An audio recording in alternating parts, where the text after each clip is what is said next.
इंसान वक्त से डरता है और वक्त पिरामिडों से यह कोई साधारण मुहावरा नहीं है। यह उस हकीकत का बयान है जो 4500 सालों से रेगिस्तान की धूल में सीना ताने खड़ी है। जब रोम का अस्तित्व नहीं था, जब ग्रीस की सभ्यता पैदा नहीं हुई थी, तब भी ये पिरामिड यही थे। आज जब हम खुद को आधुनिक कहते हैं, ये पत्थर हमें बौना महसूस कराते हैं। आखिर क्या है इन त्रिकोणीय पहाड़ियों का सच? क्या ये सिर्फ कब्रें हैं या प्राचीन दुनिया का कोई सुपर कंप्यूटर? चलिए समय की मशीन में सवार होकर 4500 साल पीछे चलते हैं। गीजा का महान पिरामिड 23 लाख पत्थरों का एक विशाल पर्वत। हर पत्थर का औसत वजन 2.5 टन है। कुछ पत्थर 80 टन के हैं। तुलना, अगर आप इन पत्थरों को काटकर 1 फुट ऊंची दीवार बनाएं, तो वह पूरी दुनिया को घेर लेगी। चुनौती, आज की सबसे बड़ी क्रेन भी 500 फीट की ऊंचाई पर इतने भारी पत्थरों को इतनी सटीकता से नहीं रख सकती। वैज्ञानिक कहते हैं कि इसे 20 साल में बनाया गया। गणित कहता है कि अगर ऐसा था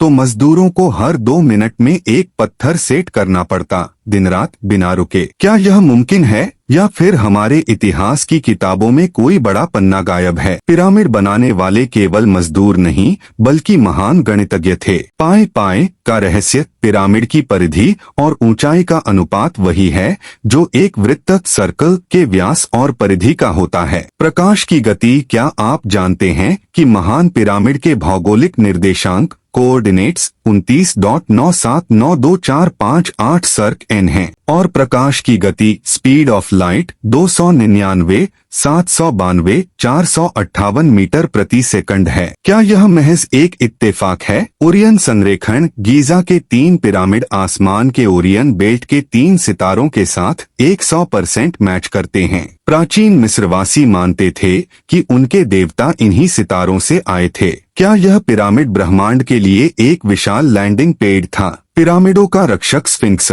एक ऐसा जीव जिसका शरीर शेर का और चेहरा इंसान का है। दशकों तक हमें बताया गया कि इसे पिरामिडों के साथ ही बनाया गया, लेकिन भूविज्ञानी जियोलॉजिस्ट्स एक अलग कहानी बताते हैं। स्फिंक्स पर पानी के कटाव, वाटर एरोजन के गहरे निशान हैं। मिस्र में ऐसी भारी बारिश आखिरी बार 10,000 साल पहले हुई थी। तो क्या स्फिंक्स पिरामिडों से भी हजारों साल पुराना है? क्या इससे पहले भी यहाँ कोई महान सभ्यता रहती थी जो प्रलय में खत्म हो गई? दशकों तक पुरातत्वविदों ने कहा कि ये राजाओं की कब्रें थीं, लेकिन एक भी ममी महान पिरामिड के अंदर नहीं मिली। Power plant theory, Christopher Dunn जैसे शोधकर्ताओं का मानना है कि पिरामिड एक विशाल गीजा पावर प्लांट था। निकोला टेस्ला का कनेक्शन, टेस्ला ने पिरामिडों का अध्ययन किया और पाया कि उनकी आकृति ऊर्जा को सोखने के लिए बनी है। पिरामिड के अंदर ग्रेनाइट है जिसमें क्वार्ट्ज होता है। जब पृथ्वी कंपन करती है तो यह क्वार्ट्ज बिजली पैदा करता है। क्या पिरामिड पूरे मिस्र को वायरलेस बिजली सप्लाई करते थे?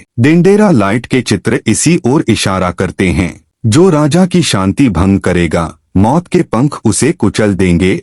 यह राजा तूतनखामुन की कब्र पर लिखा था। 1922 में जब लॉर्ड कार्नारवन ने कब्र खोली तो कुछ ही दिनों में उनकी मौत हो गई। उनके घर का कुत्ता मर गया और पूरे काहिरा की बिजली चली गई। आज अत्याधुनिक स्कैन पिरामिड्स प्रोजेक्ट ने पिरामिड के अंदर एक बिग वॉइड, विशाल खाली जगह ढूंढी है। यह जगह किसी हॉल जितनी बड़ी है। पुरातत्व विभाग वहां जाने से कतराता है। वे क्या छिपा रहे हैं? क्या वहाँ कोई ऐसी तकनीक है जो आज के इंसान के हाथ लग गई तो दुनिया बदल जाएगी? हमने मंगल पर बस्तियां बसाने की तैयारी कर ली है, लेकिन अपने ही अतीत के इन पत्थरों का राज नहीं जान पाए। पिरामिड हमें अपनी असलियत याद दिलाते हैं। वे बताते हैं कि हमसे पहले भी कोई था जो हमसे कहीं ज्यादा समझदार, कुशल और शायद जुड़ा हुआ था। चाहे वे एलियंस ने बनाए हों या किसी खोई हुई मानव सभ्यता ने, पिरामिड आज भी एक ही संदेश देते हैं। सत्य हमेशा आपकी आंखों के सामने होता है, बस देखने का नजरिया चाहिए।